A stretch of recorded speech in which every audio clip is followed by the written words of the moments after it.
अस्सलाम वालेकुम स्टूडेंट्स। मैं उम्मीद करता हूँ कि आप सब खैरियत से होंगे।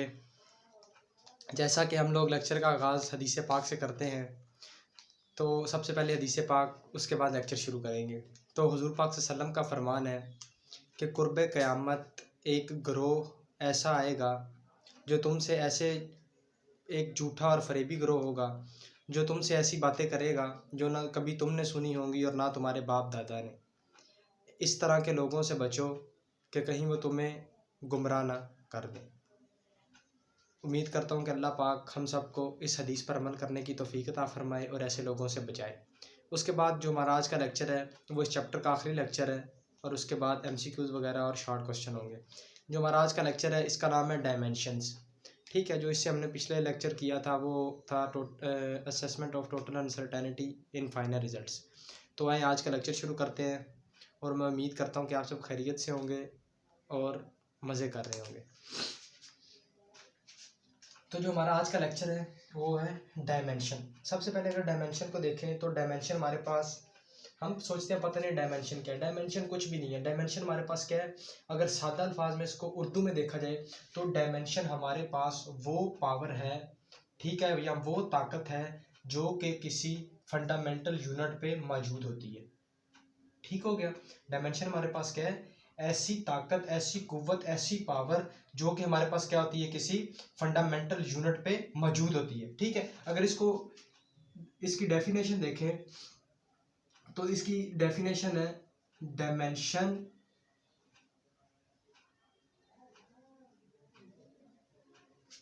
Is the power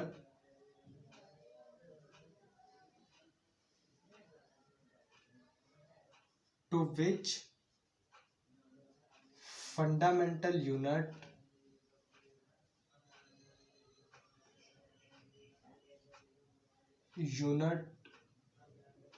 is raised.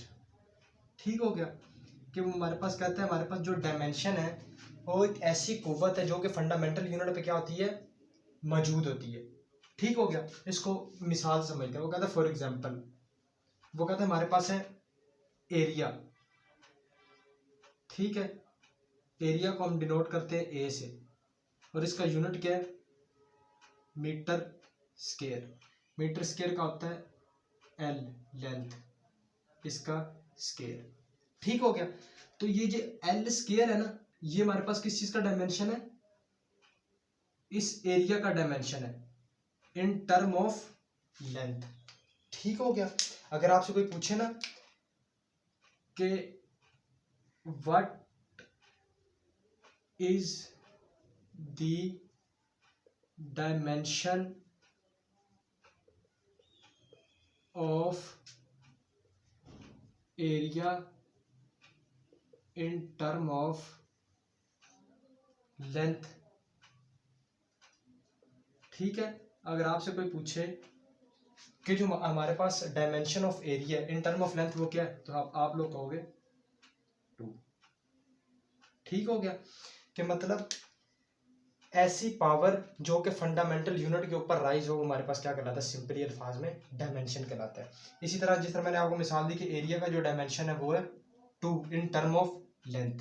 Length के केस में क्या है, 2 है। इसी तरह अगर आप लोग आगे चलो तो आगे हम बात करेंगे इसकी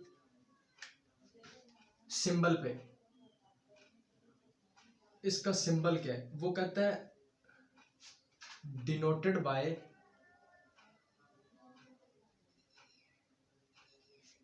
स्पेसिफिक सिंबल। वो कहता है इसको डिनोट करने का हमारे पास एक खास साइन है, सिंबल है,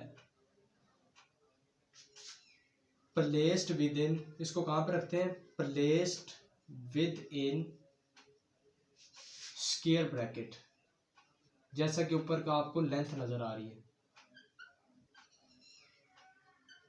कि आप लोग इसको क्या करते हो, स्क्वायर ब्रैकेट से डिनोट करते हो। ठीक है, या इसको आप लोग क्या करो, इसको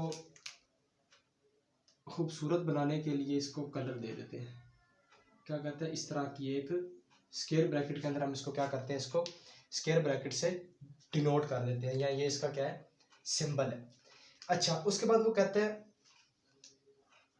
इसके अगर लेटर्स की बात की जाए, जो इसके अंदर लेटर्स मौजूद हैं, इस स्क्वायर ब्रैकेट के अंदर जो आगे लेटर्स वगैरह आएंगे, जिस तरह की यहाँ पे एक लेंथ एल दिया हुआ है, इसी तरह के कुछ लेटर्स हमारे पास आगे भी आएंगे। ठीक है, तो वो कहते हैं ये हमारे पास रोमन कैपिटल लेटर है। ठीक हो गया, ये हमारे पास क्या है, रोमन कैपिटल लेटर्स हैं, जिनको हम क्या करते हैं, स्क्वायर ब्रैकेट के अंदर प्लेस करते हैं। ये जो हमारे पास स्क्वायर ब्रैकेट के अंदर लेटर्स मौजूद हैं, ये क्या है, ये हमारे पास रोमन कैपिटल लेटर्स हैं।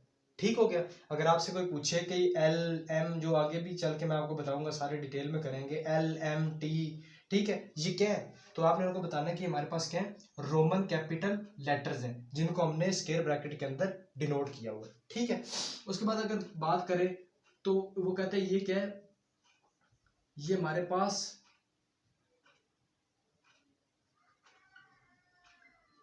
क्वालिटेटिव,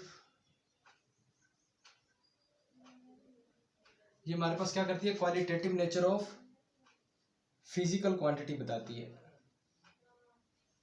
ठीक है, ये हमें क्या करती है, qualitative nature of physical quantity बताती है, कि ये हमें बताती है कि जो हमारे पास फिजिकल क्वांटिटी है वो क्वालिटेटिव नेचर की है। ठीक है, अभी इस क्वालिटेटिव नेचर का क्या मतलब है, इसको थोड़ा सा समझे। क्वालिटेटिव नेचर का मतलब है इन विच मैग्नीट्यूड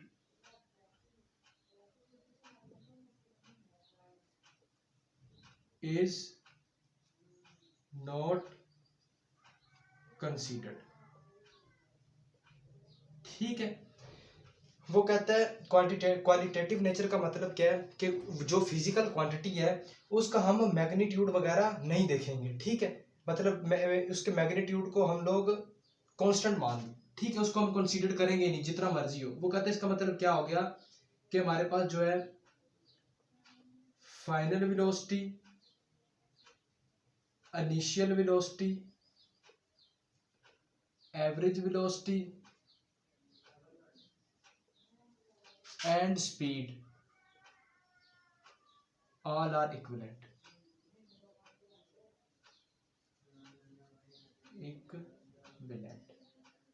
ठीक हो गया।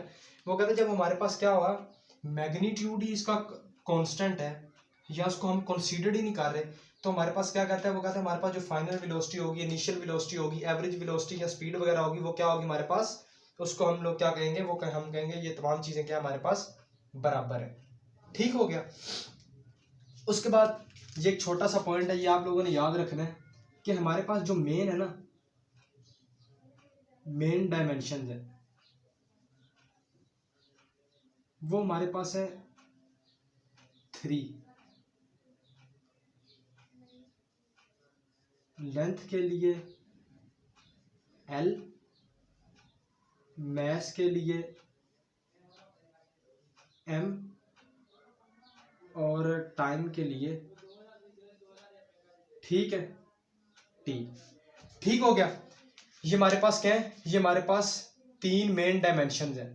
हम बाकी सब डायमेंशन या बाकी सब फिजिकल क्वांटिटीज को इसके अंदर घुसाने की कोशिश करते हैं। ठीक है, हम चाहते हैं कि हमारी तमाम जो फिजिकल क्वांटिटीज हैं वो इन्हीं 3 डायमेंशन के अंदर गिरी जाए, मतलब हम इन 3 क्वांटिटीज के अंदर अपने सारे डायमेंशंस को डिफाइन करने की कोशिश करते हैं। ठीक है, मतलब हमारे पास तमाम फिजिकल क्वांटिटीज को इन 3 डायमेंशन के अंदर डिस्क्राइब किया जाता है।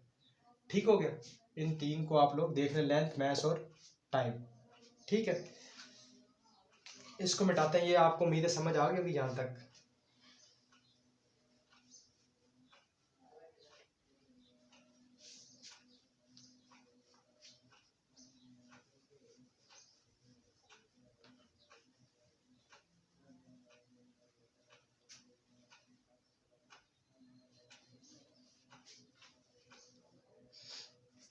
अच्छा, उसके बाद हम लोग बात करते हैं कुछ इंपॉर्टेंट टर्म्स पे। ठीक है, जो जिनका आपको इस टॉपिक में पता होना जरूरी है। जो सबसे पहली है वो हमारे पास है dimensional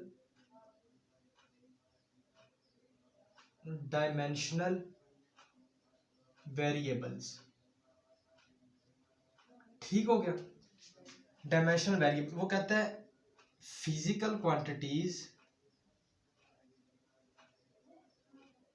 physical quantities having dimension, ऐसी फिजिकल क्वांटिटीज जिनका डायमेंशन हो एंड चेंजिंग मैग्नीट्यूड, और उनका हजम क्या हो, मैग्नीट्यूड क्या हो, लगातार चेंज होता रहे, वो हमारे पास क्या कहलाएंगे, डायमेंशनल वेरिएबल्स कहलाएंगे। इसकी अगर हम लोग मिसाल देखें तो इसकी मिसाल होगी फोर्स, एक्सेलरेशन और एनर्जी। ठीक हो गया। उसके बाद दूसरे नंबर पे हमारे पास आता है डायमेंशनल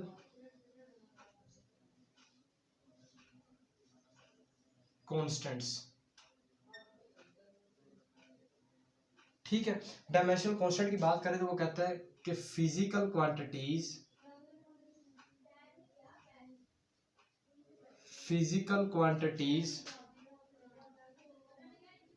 हैविंग डायमेंशंस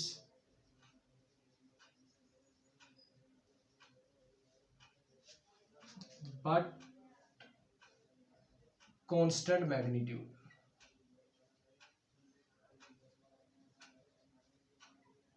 ठीक हो गया। वो कहता है ऐसी फिजिकल क्वांटिटीज जिनके डायमेंशन हो लेकिन उनका क्या हो, मैग्नीट्यूड जो है वो चेंज ना हो। For example speed of light. ठीक हो गया, स्पीड ऑफ लाइट होगी, प्लैंक्स कांस्टेंट हो गया। ठीक है, उसके बाद वैल्यू ऑफ जी होगी,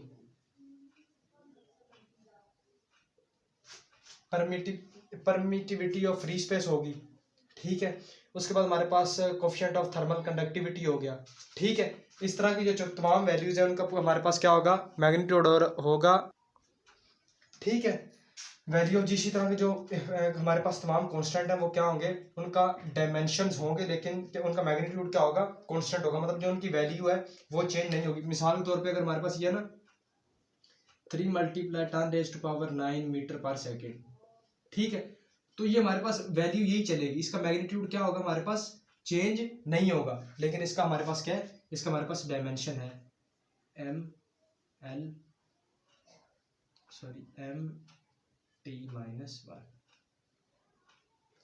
ठीक हो गया, Lt-1। इसका हमारे पास क्या है, डायमेंशन है, लेकिन ये इसका क्या होगा, ये मैग्नीट्यूड जो है वो लगातार कांस्टेंट चला जाएगा। आप लोग कहीं पे भी इसकी वैल्यू ले लें। उसके बाद बात करते हैं डायमेंशन लेस वेरिएबल्स। ठीक है, वो कहते हैं फिजिकल क्वांटिटीज, ऐसी physical quantities having no dimension, जिनका डायमेंशन ना हो बट चेंजिंग मैग्नीट्यूड, लेकिन उनका मैग्नीट्यूड क्या, वो लगातार चेंज होता रहे। ठीक हो गया। तो इसमें हम लोग मिसाल लेते हैं स्ट्रेन की। ठीक हो गया, उसके बाद आप लोग इसमें कह लो प्लेन एंगल, सॉलिड एंगल। ठीक हो गया, कि मतलब ये क्या होंगे, ऐसी फिजिकल क्वांटिटीज हैं जिनके डायमेंशन वगैरह कोई नहीं है। ठीक हो गया, मतलब ये रेशो की वजह से इनका क्या होता है, ये डायमेंशन लेस है लेकिन इनका यूनिट है। ठीक हो गया। उसके बाद वो कहते हैं डायमेंशन लेस कॉन्स्टेंट्स। ठीक है, वो कहता है physical quantities having no dimension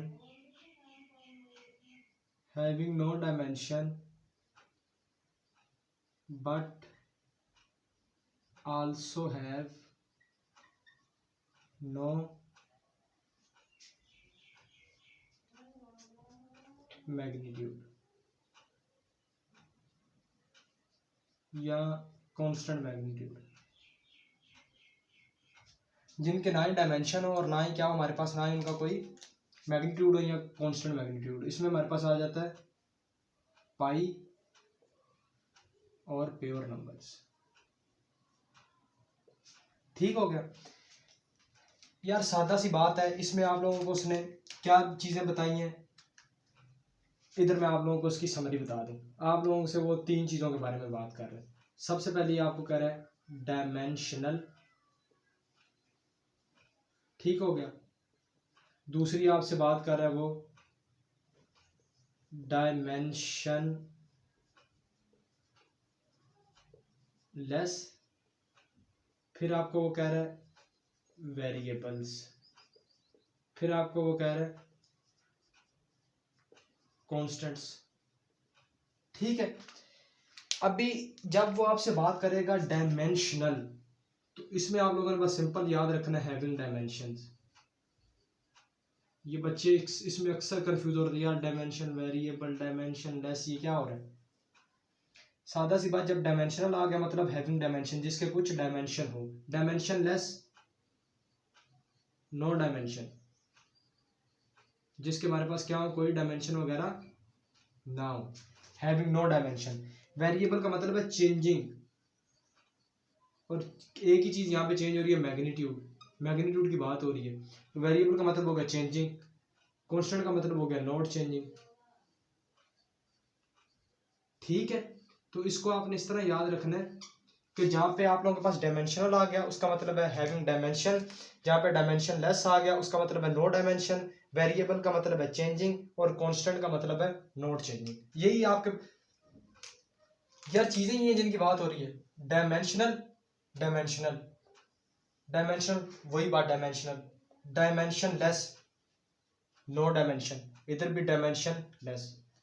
इन्हीं दो की बार बार यही दो रिपीट हुए। उसके बाद अगला जो पॉइंट है वो आपके पास एक वेरिएबल है, ठीक है, और दूसरा क्या है, कांस्टेंट। फिर इधर भी एक वेरिएबल है, एक कांस्टेंट है। ठीक है, इन मतलब आपने यही इसको याद रखना है, ये आपको ऑटोमेटिक याद रहेगा। ठीक हो गया, मतलब आसान सा था ये भी। ये कुछ इंपॉर्टेंट टर्म्स थे, इनको आप लोगों ने ज़हन में रखना ताकि आप लोगों को आगे मुश्किल ना हो।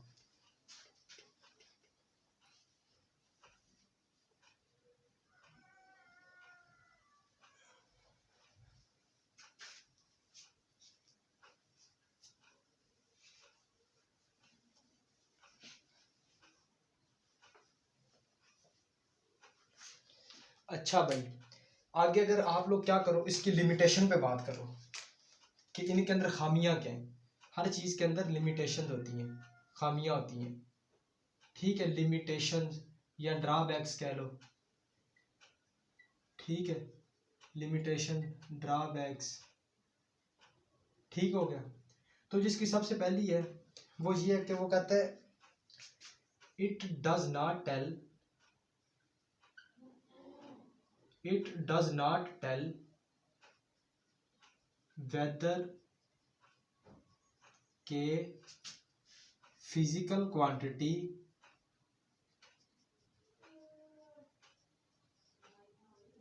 Is scalar over vector. ठीक है, वो कहता है ये जो डायमेंशंस है ना, वो हमें ये नहीं बताते कि जो हमारे पास फिजिकल क्वांटिटी दी गई है वो हमारे पास आया कि स्केलर है या हमारे पास क्या है, वेक्टर है। ठीक है, कि मतलब सिर्फ उसका मैग्नीट्यूड है या उसकी डायरेक्शन भी है, या अगर अकेला मैग्नीट्यूड है तो नहीं बताएगी, मतलब ये नहीं बताएगी कि स्केलर या वेक्टर है। बस एक हमें क्या दे देगी, उस चीज़ का डायमेंशन प्रोवाइड करेगी। उसका बाद दूसरा वो कहता है it does not derive formula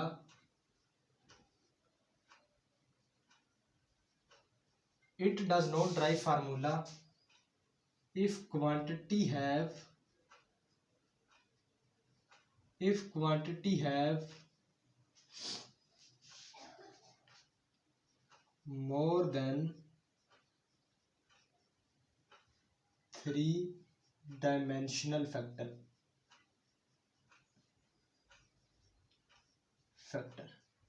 ठीक है, क्या वो कहता है अब जो है फार्मूला आप लोग क्या करोगे, अगर तो आपके पास 3 डायमेंशनल फैक्टर है, मतलब LMT,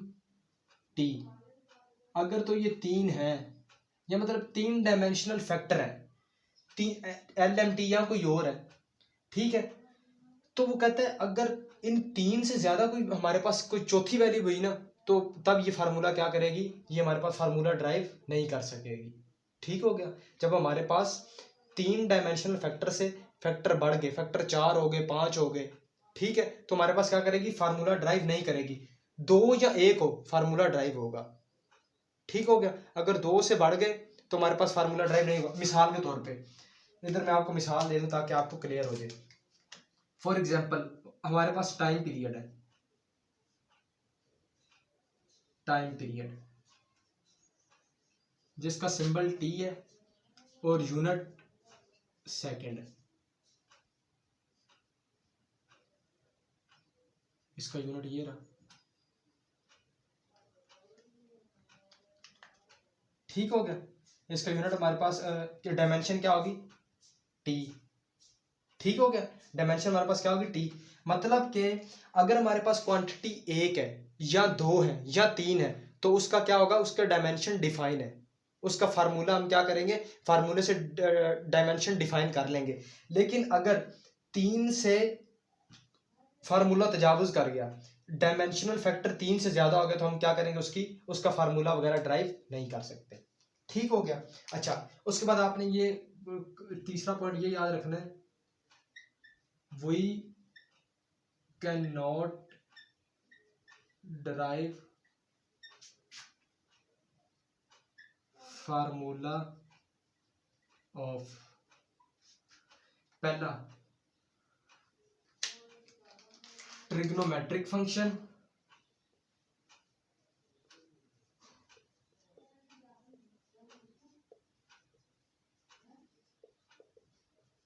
ट्रिग्नोमेट्रिक फंक्शन, दूसरा लॉगरिथमिक फंक्शन,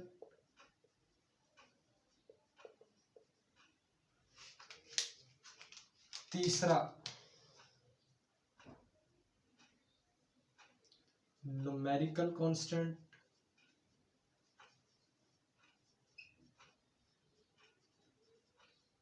चौथा exponential function.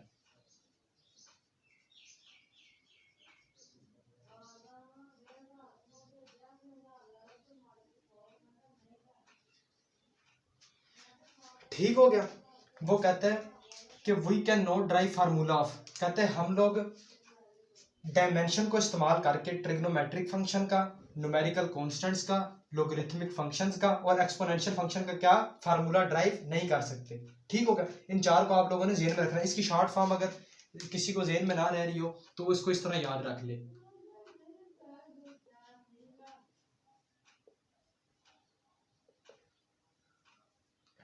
Leak net, logarithmic function, numerical constant, exponential function, trigonometric function. ये इसके क्या ट्रिक है,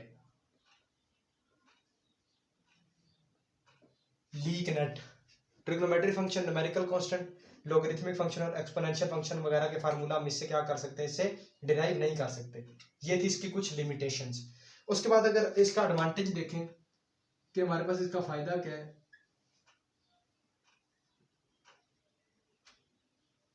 तो इसका हमारे पास जो फायदा सबसे बड़ा वो ये है कि it tell us about the correctness of, ये हमें किस चीज की करेक्टनेस के बारे में बताता है। पहली चीज इक्वेशन, ये हमें बताता है कि हमारे पास इक्वेशंस ठीक है या गलत है, और दूसरा बताता है फार्मूला। ठीक हो गया। एंड आल्सो डिराइव इट, और हम इससे क्या कर सकते हैं, उसको डिराइव भी कर सकते हैं। वो कहते हैं इसकी हमारे पास जो सबसे बड़ा एडवांटेज है वो ये है कि हम लोग इससे किसी भी इक्वेशन या फार्मूला की करेक्टनेस चेक करते हैं कि वो फार्मूला या इक्वेशन हमारे पास ठीक है या गलत है, और हम फार्मूला या इक्वेशन इससे क्या कर सकते हैं, डिराइव भी कर सकते हैं। ठीक हो गया। ये थे इसकी कुछ लिमिटेशंस और कुछ एडवांटेजेस। ठीक हो गया।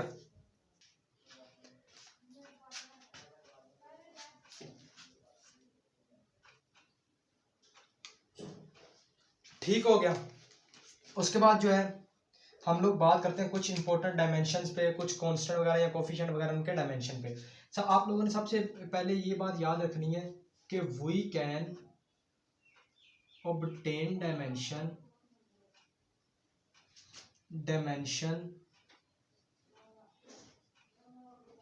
We can obtain dimension from, वो कहते हैं जो डायमेंशन है ना वो हम क्या कर सकते हैं, वो हम हासिल कर सकते हैं टू मेथड्स, दो तरीकों से। ठीक है, हम लोग जो डायमेंशन है उनको उसको दो तरीके से हासिल कर सकते हैं। कौन कौन सा तरीका है हमारे पास? जो इसका पहला मेथड है ना, हम लोग यूनिट या सिंबल से डायमेंशन का पता कर सकते हैं कि किसी चीज का डायमेंशन क्या होगा। ठीक है, जो इसका दूसरा तरीका वारदात है वो हमारे पास इसका फार्मूला, कि हम किसी भी चीज का फार्मूला देख के बता सकते हैं कि इसके डायमेंशन क्या होगा। ये बड़े इंपॉर्टेंट दो मेथड है, इनको आप लोगों ने याद रखना। कोई आपसे पूछ रहे ना कि यार फर्ज करो मैंने स्पीड का डायमेंशन निकालना है, तो मैं किस तरह डायमेंशन निकालूंगा, मैं कौन सी ऐसी चीज है जिसको बेस रख के उसका डायमेंशन निकालना शुरू करूंगा? तो आप लोगों ने बगैर हिचकिचाए उसको जवाब देना कि भाई जब भी आप लोग डायमेंशन निकालते हो तो आप उस चीज के फार्मूला या उस चीज के यूनिट और सिंबल पे आप लोग डायरेक्ट जाते हो, उसको देखते हो, उधर से आप लोग क्या करते हो, उस चीज का डायमेंशन पता करते हो। ठीक है, इसी तरह अभी हम लोग कुछ चीजों के डायमेंशन वगैरह निकालेंगे। आप लोगों ने इधर जरा ध्यान से बैठना है ताकि आप लोगों को पता चल जाए कि हमारे पास डायमेंशन हम सिंबल और उसके यूनिट से कैसे डायमेंशन निकालते हैं। ठीक है, यहाँ पे हमारे पास आ गई क्वांटिटी। ठीक हो गया, यहाँ पे आ गया हमारे पास सिंबल, यहाँ पे हमारे पास आ गया उसका फार्मूला, और यहाँ पे हमारे पास आ गए उस चीज के डायमेंशंस। ठीक है, जो सबसे पहले हमारे पास वो बात करते हैं लेंथ की। ठीक है, जो लेंथ है उसका हमारे पास सिंबल होता है एम, स्मॉल एम। ठीक है, और जो उसका फार्मूला है वो है मीटर, लेंथ का मीटर, और इसका डायमेंशन होगा एल, कैपिटल एल ब्रैकेट्स के अंदर। ठीक हो गया, जो हमारे पास दूसरा वो है मैस, मैस का होगा सिंबल केजी, इसका फार्मूला होगा किलोग्राम। ठीक है, और इसका जो होगा डायमेंशन वो होगा कैपिटल एम। ठीक है, उसके बाद आता है हमारे पास टाइम। जो टाइम है वो हमारे पास होगा एस, सेकेंड, और यहां पे जो हमारे पास आएगा वो कैपिटल टी आ जाएगा। ठीक होगा, ये तीन मेन है। हर क्वांटिटी को हम इसी के अंदर क्या करते हैं, इसी के अंदर डील करने की कोशिश करते हैं। उसके बाद हमारे पास आता है स्पीड या वेलोसिटी। अगर से दोनों स्केलर या वेक्टर, लेकिन इससे फर्क नहीं पड़ता, दोनों का डायमेंशन एक जैसा ही है। ठीक है, अगर इसके सिंबल की बात करें या इसके यूनिट वगैरह की बात करें तो वो हमारे पास होगा मीटर पर सेकेंड। ठीक है, इनका जो symbol M S minus one metre पर सेकेंड, इसका फार्मूला है डिस्टेंस या डिस्प्लेसमेंट ओवर टाइम। ठीक हो गया, और इसका जो डायमेंशन है वो होगा हमारे पास एम का एल, एस का माइनस वन। एम हमारे पास क्या मीटर लेंथ है, और एस हमारे पास क्या सेकेंड, उसका टी का इनवर्स। वेलोसिटी और स्पीड दोनों के डायमेंशन हमारे पास एक जैसे हैं। ठीक है, उसके बाद हमारे पास बात आती है एक्सेलरेशन की। ठीक हो गया, एक्सेलरेशन जो है इसका हमारे पास होगा सिंबल मीटर पर second square, delta V over delta T, change in velocity with respect to time. ठीक है, और इसका जो हमारे पास डायमेंशन होगा वो होगा एल टी माइनस टू।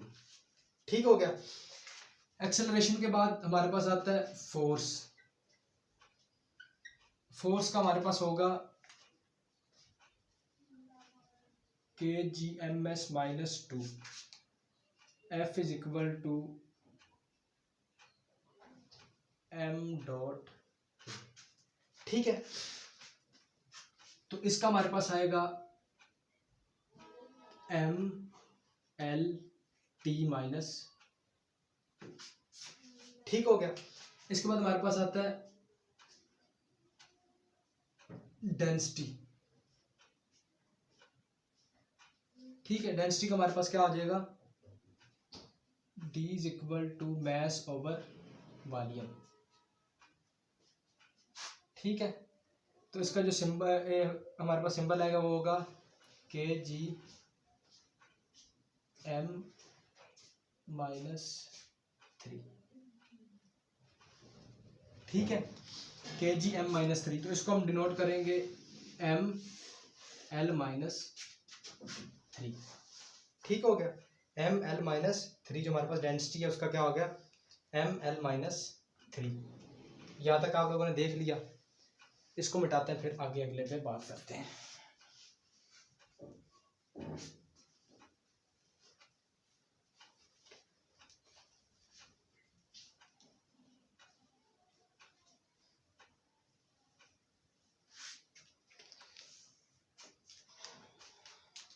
अच्छा जी, इसके बाद हमारे पास आता है जी डेंसिटी के बाद आता है वर्क एनर्जी या टॉर्क, ठीक है। इसका हमारे पास W is equal to F dot D, torque is equal to R cross F, ठीक है। इसका हमारे पास हो गया kgm s -2, 1 मीटर ये डी वाला साथ मिला, तो ये हमारे पास हो गया kgm स्क्वायर s -2, ठीक हो गया। हमारे पास एनर्जी क्या होता है, जूल, तो ये हमारे पास जूल न्यूटन मीटर के बराबर भी है, ठीक है। ये जो हमारे पास ये किसके बराबर है, ये न्यूटन के बराबर है, ठीक हो गया। तो जो इसका हमारे पास डायमेंशन होगा वो होगा m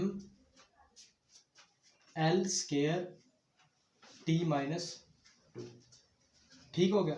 ये हमारे पास वर्क, एनर्जी और टॉर्क, इन तीनों का डायमेंशन हमारे पास ये आ गया। उसके बाद बात करते हैं मोमेंटम पे और इम्पल्स पे, इन दोनों का सेम ही डायमेंशन होता है, ठीक है। तो इसका हमारे पास formula P is equal to mv, ठीक है। टॉर्क हमारे पास इम्पल्स होगा डेल्टा P। इंटेंस मोमेंटम या जो फौरी किसी चीज़ पे क्या करे फोर्स, कुछ टाइम के लिए बहुत ज़्यादा फोर्स लग जाए, वो हमारे पास क्या होता है, इम्पल्स होता है, वो बाद में पढ़ेंगे। उसके बाद इसका अगर डायमेंशन देखें तो ये हमारे पास होगा P, इसका हो गया मैस का हो गया kg, इस वेलोसिटी का हो गया ms -1, ठीक है। तो ये हमारे पास हो गया m l t -1, ठीक हो गया। यहाँ तक आ गई समझ। अच्छा, उसके बाद वो जो पीछे आप लोगों को मैंने वो वॉल्यूम का बताया था, आपने सोच रहे होंगे कि वो कहाँ से आया, एरिया ए मीटर स्क्वायर और एरिया का हो गया एल का स्क्वायर, ठीक है। ये एरिया का, और वॉल्यूम का हम लोग करते हैं, डिनोट करते हैं वी से, मीटर क्यूब, और ये हमारे पास हो गया एल क्यूब, ऐसे आया, ठीक हो गया। एरिया का मीटर स्क्वायर और वॉल्यूम का मीटर क्यूब, ठीक हो गया। उसके बाद अगर हम लोग बात करें तो आगे हमारे पास आता है प्रेशर का pascal force per unit area, ठीक है। तो फोर्स का हमारे पास हो गया kgms -2, एरिया का हो गया मीटर का स्क्वायर, एरिया मीटर का स्क्वायर, अभी ये पढ़ा है, ये ऊपर गया, ये हो गया kg, ये हो गया m -1 s -2, तो इसका जो डायमेंशन हो गया वो हमारे पास हो गया m l -1 t -2, आगे समझ। ये नीचे पावर प्लस की प्रजाक माइनस होगी, ये तो आप लोगों को पता चल गया होगा। उसके बाद हमारे पास आती है पावर, ठीक है। पावर का हमारे पास होगा W is equal to work over time, ठीक है। तो ये हमारे पास इसका फार्मूला हो जाएगा, वर्क हमारे पास किसके बराबर है, अभी आप लोग ऊपर पढ़ के वर्क हमारे पास किसके बराबर है, के G M minus M square S minus two, नीचे फिर क्या मौजूद है, टी मतलब सेकेंड एस। ठीक है, ये नीचे प्लस था, ऊपर जाके क्या हो जाएगा माइनस, तो ये हो गया -3। तो इसका हमारे पास डायमेंशन क्या आ गया, M L square T minus 3। ठीक हो गया, ये हमारे पास किसका डायमेंशन हो गया, पावर का डायमेंशन हो गया। पावर के बाद हम चलते हैं जी पे, small G, acceleration due to gravity. Acceleration due to gravity, G पे चलेंगे, स्मॉल जी। ये हमारे पास होगा W/m, और ये हमारे पास किसके बराबर होगा, ms-2, मतलब एक्सेलरेशन के बराबर LT-2। याद रहेगा, एक्सेलरेशन ड्यू टू ग्रेविटी और acceleration both have same dimension. ठीक हो गया। इस तरह पर टाइम पढ़ा था, सेम की बात आई तो टाइम पीरियड पे भी बात करते हैं। टाइम और टाइम पीरियड दोनों के डायमेंशन एक जैसे हैं, टाइम को डिनोट करते हैं लेकिन इसके सिंबल में फ़र्क है, इसको कैपिटल टी से डिनोट करते हैं और वहाँ पे जो टाइम है उसको स्मॉल टी से शो करते हैं। इधर आ गया टी, यूनिट इसका क्या है, सेकंड। ठीक है, और डिनोट करेंगे कैपिटल टी से।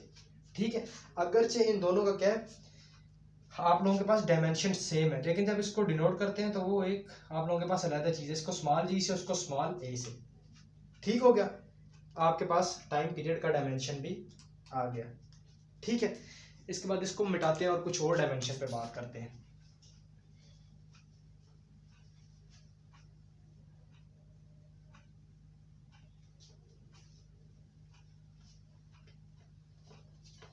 अच्छा जी, ये गए। इसके बाद आता है जी एंगुलर डिस्प्लेसमेंट, मजेदार।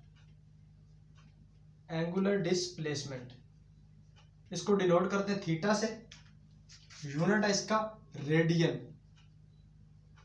बच्चों ने पीछे पढ़ा होगा, no dimension, radian has, plane angle has unit but no dimension, radian has no dimension, ये आप लोगों ने पीछे भी पढ़ ली है। एंगुलर वेलोसिटी अल्फा से डिनोट करते हैं। ठीक है, ये हमारे पास होगा डेल्टा V/डेल्टा टी। ठीक हो गया, तो हमारे पास आ गया ये delta theta, sorry delta theta और डेल्टा टी। ये हमारे पास आ गया रेडियन ओवर टाइम, मतलब रेडियन ओवर सेकेंड। ठीक है, रेडियन का 9 यूनिट, टाइम का क्या हो गया सेकेंड, तो ये इनवर्स में चला गया। ठीक हो गया, उसके बाद हमारे पास आता है एंगुलर एक्सेलरेशन। ठीक है, उसको डिनोट करते हैं डेल्टा ओमेगा से, वो हमारे पास आ गया delta theta over delta T, उसका आ गया रेडियन, नीचे आ गया डेल्टा टी, तो इसको आपने सेकंड का स्केयर। ठीक है, तो ये हमारे पास इसका 9 यूनिट, इसका T-2। ठीक हो गया, एंगुलर एक्सेलरेशन का क्या हो गया हमारे पास, T-2 हो गया। ठीक है, उसके बाद अगर आप लोग देखो तो आप लोगों के पास आता है एक और टर्म ले लो आप लोग को, फोकल लेंथ।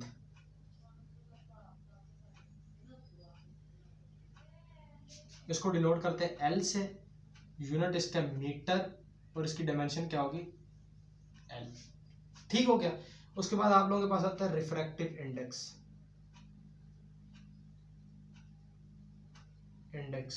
डिनोट करते हो N से, यूनिट इसका कोई नहीं है तो डायमेंशन भी कोई नहीं होगी।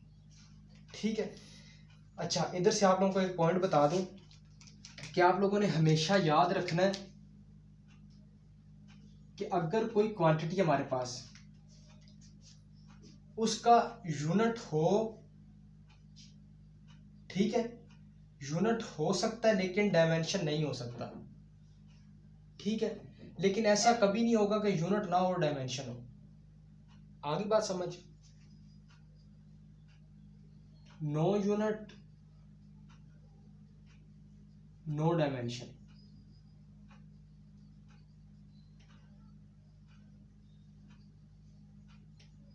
या इस तरह कह लो, रेशो,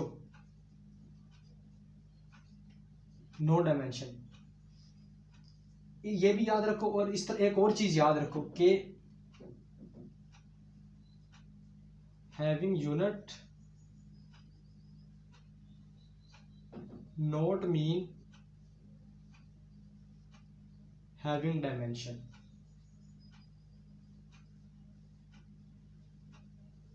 ठीक है, कि किसी चीज का यूनिट का होना ये जाहिर नहीं करता कि उसका हमारे पास डायमेंशन भी होगा, बल्कि हमारे पास कुछ बहुत सी ऐसी क्वांटिटीज भी हैं जिनका यूनिट है लेकिन उनका हमारे पास क्या है, डायमेंशन वगैरह नहीं है। ठीक हो गया, इसका नो यूनिट। उसके बाद अगर आप लोग बात करो, देखो तो स्ट्रेस, स्ट्रेस आप लोगों के पास क्या है, फोर्स पर यूनिट एरिया। ठीक है, तो इसका हमारे पास क्या हो गया, K G M S minus two over area का क्या, मीटर का स्क्वायर, तो इसका क्या हो गया, M L minus one T minus two. इसी तरह हमारे पास स्ट्रेन,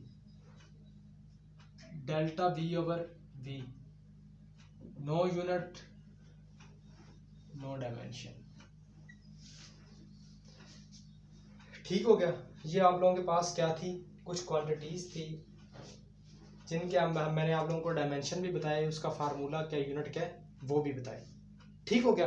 अभी इन सब के बाद हम लोग बात करते हैं किस पे, जो हमारे पास कांस्टेंट होते हैं। ठीक है, उनके हम लोग ड्राइव करने की कोशिश करते हैं कि मतलब उनका डायमेंशन वगैरह हमारे पास क्या होंगी। ठीक है, इनको मिटाते हैं और हम लोग बात करते हैं उन पे कि उनके यूनिट क्या होंगे, कुछ की बात करते हैं ताकि आप लोगों को उसका भी पता चल जाए कि मैग्नीट्यूड चेंज नहीं हो रहा लेकिन डायमेंशन है। अगर डायमेंशन है तो डायमेंशन क्या है। सबसे पहले बात करते हैं स्प्रिंग कांस्टेंट की, स्प्रिंग कांस्टेंट की।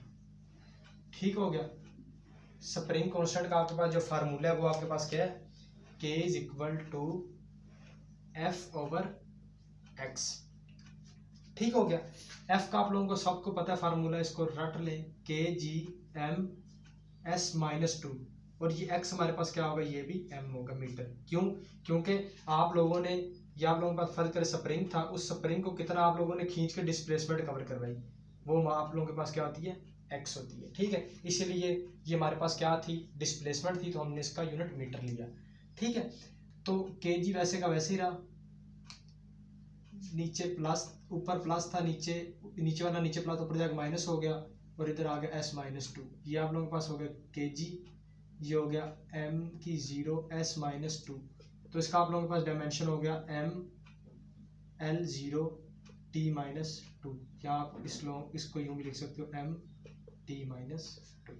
ठीक है, स्प्रिंग कांस्टेंट हमारे पास क्या था, एक ऐसी क्वांटिटी जिसका डायमेंशन है लेकिन उसका क्या हमारे पास मैग्नीट्यूड कांस्टेंट है। ठीक हो गया, तो ये आप लोगों के पास इसका यूनिट निकल करके आ गया।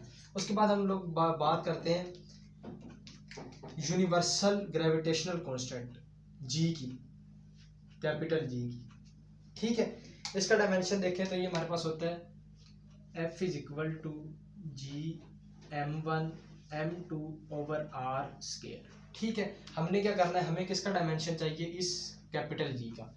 इसको एक तरफ रखो और बाकी फार्मूले को उठा के एक तरफ ले आओ, R square over M one और M two is equal to G. ठीक है, इसका फार्मूला हमें पता है के G M S minus two. ठीक है, इसका आ गया मीटर का स्क्वायर, और नीचे हमारे पास क्या हो गया, के जी और के जी हो गया हमारे पास जी, ऊपर के जी, नीचे हमारे पास क्या हो गया, एम का क्यूब एस माइनस टू, नीचे क्या होगा, के जी का स्क्वायर, ये हमारे पास आ गया जी। ठीक है, उसके बाद हमने क्या किया, के जी को उठा के ऊपर ले गए तो हमारे पास ये के जी इनवर्स हो गया एम का क्यूब और एस माइनस टू। इसके जब हमने डायमेंशन में कन्वर्ट किया, के जी का M minus one, L minus three, plus three, T minus two, ये हमारे पास क्या आ गया, जी की डायमेंशन आ गई। ठीक है, ग्रेविटेशनल कांस्टेंट की, वो सॉरी यूनिवर्सल ग्रेविटेशनल कांस्टेंट की हमारे पास क्या आ गई, डायमेंशंस आ गई। ठीक हो गया, उसके बाद कोफिशिएंट ऑफ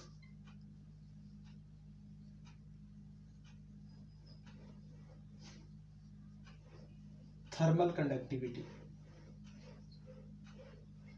थर्मल कंडक्टिविटी। इसके अगर डायमेंशन की बात करें, सबसे पहले इसका फार्मूला, जाहिर बात है फार्मूला पता होगा तो डायमेंशन निकलेंगे। फार्मूला आपको आना चाहिए चार्ज ओवर टाइम के डेल्टा टी ए ओवर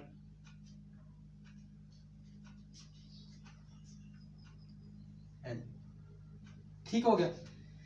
किसका डायमेंशन निकालना है? इस के का डायमेंशन निकालना है। इसको उधर ही रहने दें, बाकी सारी वैल्यूज को उठा के रीअरेंज कर दें। एल टी डेल्टा टी और ए, के आपका वैसे का वैसे उधर पड़ा रहा। ठीक है। उसके बाद ये आप लोगों के पास क्यू क्या है? ये आप लोगों के पास चार्ज है या एनर्जी है, जूल। जूल मैंने आप लोगों को पीछे बताया था K G M square S minus two. इसको याद कर लें। और फोर्स किसके बराबर है हमारे पास? न्यूटन के। इसको याद करें। ये किसके बराबर है? ये हमारे पास बराबर है के G M S minus two. आपने देखा पीछे सब यही हर जगह यही इस्तेमाल। और जूल आप लोगों के पास किसके बराबर है? न्यूटन मीटर के बराबर है। ये न्यूटन मीटर से फार्मूला निकल के आया। ठीक है। यहाँ पे ये पुट किया तो ये हमारे पास हो गया K G M square S minus two. Length का आ गया मीटर। इस टी का हमारे पास आ गया सेकेंड। इस डेल्टा टी का आ गया केल्विन। ए का आ गया मीटर का स्केयर। ये हमारे पास के वैसे का वैसे। इसको किया तो ये आपके पास आ गया K G M cube S minus two, नीचे एस केल्विन, और ये आप लोगों के पास आ गया मीटर का स्केयर। ये आप लोग के, इसको आप लोग उठा के ऊपर ले जाओ। हमारे पास आ गया के जी। इस मीटर स्केयर को ऊपर उठा के लेके गए तो ये माइनस, ये हमारे पास क्या आ गया? 1 बच गया। इसको ऊपर उठा के ले गए तो ये -1, और ये हमारे पास के ऊपर जाके क्या हो गया? इन्वर्स हो गया। ठीक है। तो हमारे पास आ गया के। तो ये हमारे पास हो गया एम एल टी -1 के का इन्वर्स। ये हमारे पास क्या हो गया? इसके डायमेंशन हो गए। ठीक है। इसको भी आप लोग क्या कर लें? नोट कर लें। उसके बाद एक और डायमेंशन की बात करते हैं जो कि हमारे पास है। एक और डायमेंशन की बात करते हैं जो कि हमारे पास है permittivity of free space. F is equal to K Q1 Q2 over R square. ये रहा हमारे पास इसका फार्मूला। ठीक है। फार्मूले को क्या करो? रीअरेंज करो। हमने इसकी वैल्यू निकालनी है। पहले इसकी वैल्यू निकालेंगे और वो जो परमिटिविटी है वो इसके इनवर्स है। ठीक है। के निकलेगा तो ऑटोमेटिक ये भी हमारे पास निकल आएगा। इसको रीअरेंज किया, ये आ गया F R square Q1 Q2 over के। ठीक है। ये हमारे पास क्या था? K G M S minus two, ये हो गया M2। ये हमारे पास क्या हो गया? कूलम का स्केयर। ठीक है। कूलम आप लोगों को पता है किसके बराबर होता है? एम्पेयर सेकंड के। आप लोगों ने पढ़ा हुआ है, एम्पेयर सेकंड के बराबर होता है। ये आप लोगों के पास है के G M cube S minus two. ये ऊपर जाके पावर इनवर्स होगी। ठीक है। आप लोगों के पास आ गया K G M cube S minus two. इसकी वैल्यू पुट कर दो एम्पेयर सेकेंड -2। आप लोगों के पास आ गया K G M cube S -2 A -2 S -2 is equal to K. ये आप लोगों के पास हो गया K G M cube S -4 A -2 K. ठीक है। ये आप लोगों के पास आ गया K G M cube S -4 ए की -2 और के। इसकी क्या करो? इसको डायमेंशन में कन्वर्ट करो, या इसको के हमारे पास सबसे पहले इसको उसमें कन्वर्ट करो। के डायरेक्टली प्रोपोर्शनल 1 ओवर एप्सिलॉन। इनकी वैल्यूज को इन्वर्स कर दो। के जी इन्वर्स हो गया, ये भी इन्वर्स हो गया, ये पॉजिटिव हो गया, ये आप लोगों के पास पॉजिटिव हो गया, ये आपके पास हो गया एप्सिलॉन। ठीक है। अब ये एप्सिलॉन को क्या करो? आप लोग डायमेंशंस के अंदर कन्वर्ट कर दो। के जी का क्या? m-1। ठीक है। मीटर का आप लोगों के पास क्या आ गया? L-3 T +4 A +2, ये आप लोगों के पास एप्सिलॉन के परमिटिविटी ऑफ फ्री स्पेस के डायमेंशंस आ गए। ठीक हो गया। उम्मीद है आप लोगों को आज का लेक्चर भी समझ आया होगा। लेक्चर आसान ही था, इसमें आप लोगों ने क्या करना था, डायमेंशन वगैरह के बारे में पढ़ना था और एक इंतहाई आसान सा टॉपिक था। ठीक है, इसको आज हमने मुकम्मल किया अल्हम्दुलिल्लाह। पहला चैप्टर ख़त्म हो गया। कल इंशाल्लाह इसके MCQs पे बात करेंगे, जो जिसमें कंसेप्चुअल MCQs हैं एंट्री टेस्ट लेवल के, और कुछ जो बेसिक्स वगैरह हुए जो जिनमें बच्चों को मुश्किल होती है उनको हल करने की कोशिश करेंगे। आपसे इजाज़त चाहता हूँ। अल्लाह हाफिज़। अपना बहुत बहुत ख्याल रखें।